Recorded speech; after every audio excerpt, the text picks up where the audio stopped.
Let us talk about pronouns, because apparently a small collection of words like he, she, and they have somehow become one of the biggest cultural battlegrounds of modern society. And honestly, that should already tell you this conversation is not really about grammar. It, my dear, is about change. Hello, my dears, and welcome back to my court. If you're new here, I'm King Key. We talk drag, queer life, culture, performance, politics, and everything that society gets dramatically wrong about it. And we do it without apology. People often frame pronoun conversations as if queer and trans communities suddenly invented something radical. But pronouns are not new, my dear. Everyone uses pronouns. Constantly. Daily. The issue is not the existence of pronouns. The issue is who gets to define themselves publicly. That is the real tension here. For most of modern history, society treated gender as something assigned externally and enforced collectively. You looked a certain way, society assigned you a category.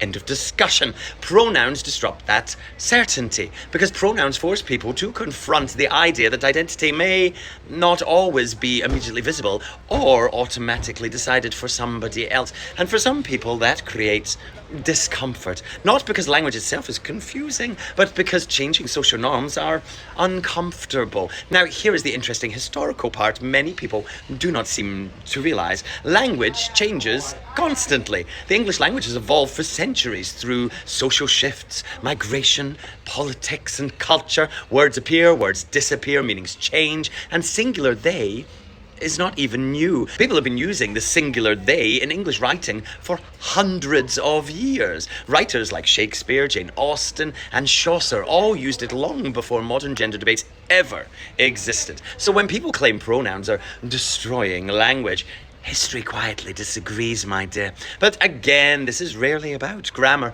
Pronouns became politically charged because they symbolize something much larger: control over identity. Who gets recognized? Who gets respected? Who gets to exist publicly without explanation? And that is why such a small linguistic adjustment can trigger such enormous emotional reactions. Because for some people, acknowledging somebody else's pronouns feels like acknowledging a social shift they do not fully understand or cannot control. We already adjust language constantly out of politeness and respect. Nicknames, titled, married names, professional titles. Nobody collapses dramatically onto a Victorian fainting couch because somebody says, "Please call me doctor." But somehow pronouns became framed as civilization ending chaos. And honestly, that reaction says far more about social anxiety around gender than it does about language itself. And if you made it this far in the video, well done you. Go on and smash that follow or subscribe button, my dear. And remember, once a jewel, always a jewel.